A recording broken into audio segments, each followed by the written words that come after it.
Hello!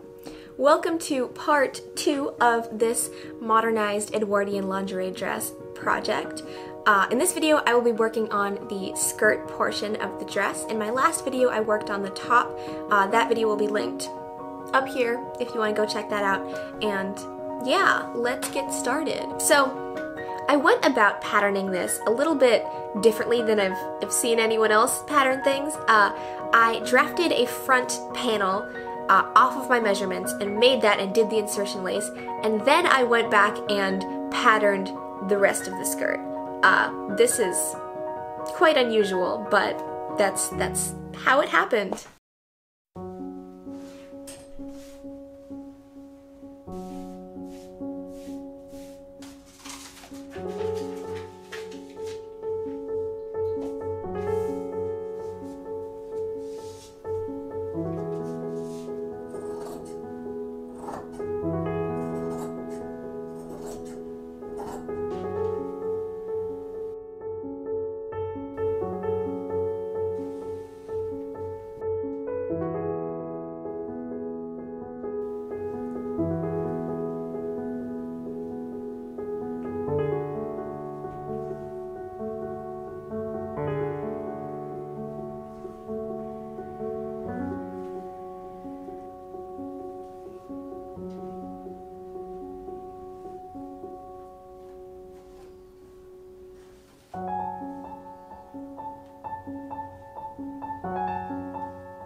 I went back and I created the pattern for the rest of the top portion of my skirt.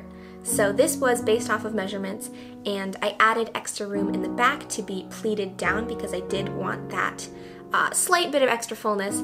So to do the insertion lace at the edge of the front panels, I first sewed those seams by machine, and then I pressed them open to make sure that there would be no extra fabric hiding anywhere, and then I basted my lace down by hand. Then I went in with some silk thread and a backstitch and backstitched the edge of those pieces of lace. Then I cut the fabric, cut the seam behind the lace, pressed it open, and then folded that little edge under and did a running stitch there through the edge of the fabric, and I think this one didn't actually go through the edge of the lace. The rest of the skirt seams in the top portion of the skirt are just sewn by machine normally.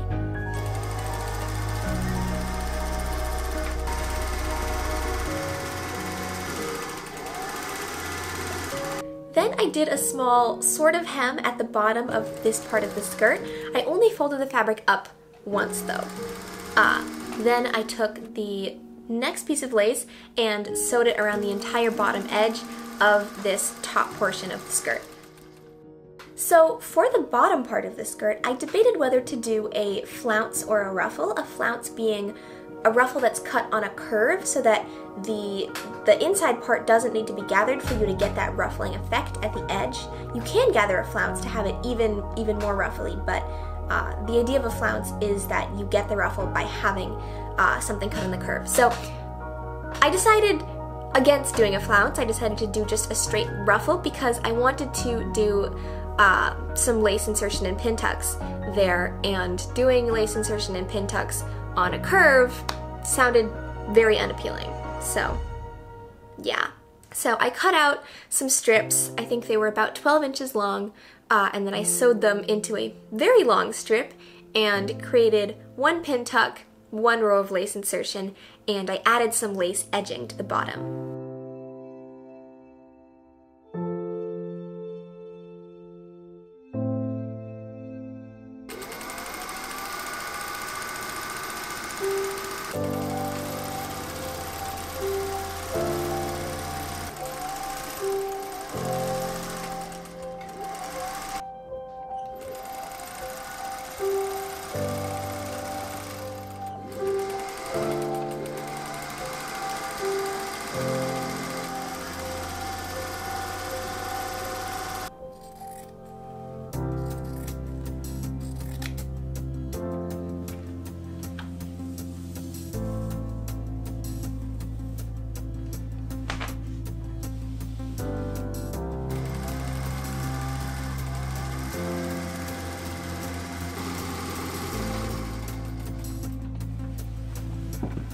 For this lace insertion, because it was so long, I just sewed the edge by machine from the right side and then cut the fabric, pressed it open, and then sewed that edge by machine again. That was it, because I was not about to do 3 yards of lace insertion by hand.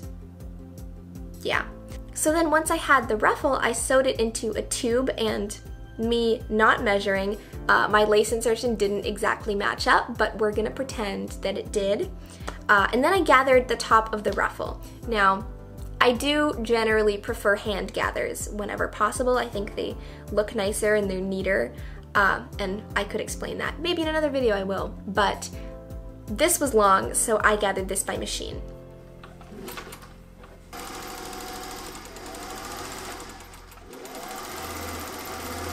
So to gather this by machine, first I marked the 4 quadrants of the ruffle, which is now in a tube.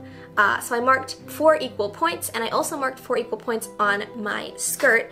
And then to gather it, I sewed a gathering stitch only between each 2 points, because I thought if I did one thread around the entire thing, that would be a disaster and the thread might break, and moving gathers for 6 feet is, you know, not very much fun. So I thought I would do sections that were only about 3 feet, 4 feet or something.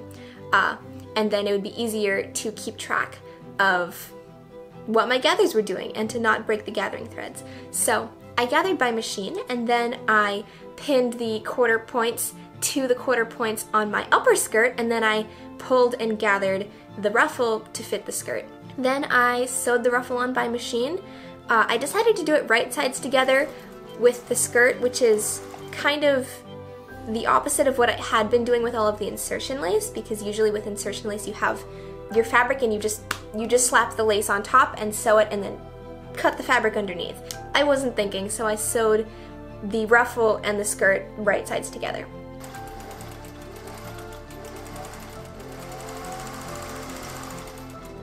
For the waistband, I did just a plain waistband cut the same direction as the selvage on grain. And then I just did a double fold waistband. I pleated the back relatively imprecisely and pinned it onto the waistband, sewed it right sides together, and then I folded my waistband back, pressed the edges under, and hand sewed the inside of the waistband all together. The last thing was to sew on some little hooks and eyes at the back, and that was it. So yeah, this is, I'm pretty new to this whole concept to completion of a whole outfit thing. I only really started doing it in the last year, so I'm pretty proud of this one. I feel like it does capture what my initial sketch and idea was, which is always wonderful. And yeah, I now have a 2-piece, very Edwardian summer dress set. It's a little heavyweight for like hot summer, but it does pretty well in like warm weather. So warm, not hot. There's a difference. post-production me, I actually shot the reveal for this video in mid-80s, I think, weather, which I would consider hot, and I was quite comfortable. So this is actually pretty functional for quite warm weather. Anyways, back to other me. But yeah, I am excited to wear both of these pieces separately. I feel like they can work. They can work with other things in my wardrobe. I would like to say that I should probably make a nice tea-length, delicate Edwardian petticoat. That would be pretty great.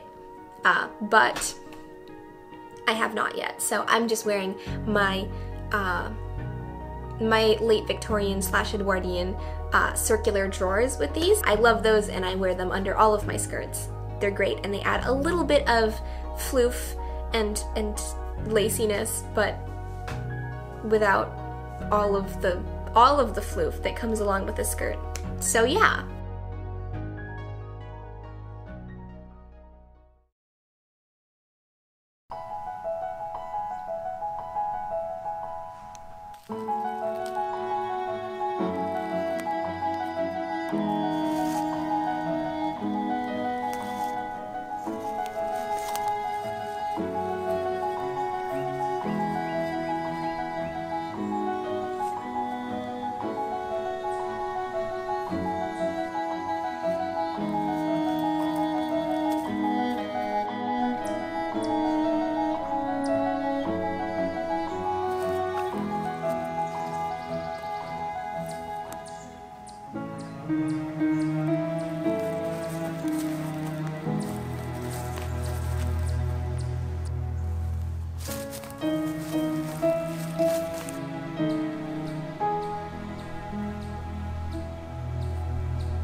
Thanks for watching. If you liked this video, like it. If you didn't like it, I guess dislike it. I always find it cool when people say to do that, because they're like actually asking for feedback, even though I'm kind of scared. But if you don't like this video, dislike it or leave a comment below explaining why. And yeah, I will see you again if you choose to come back. Bye!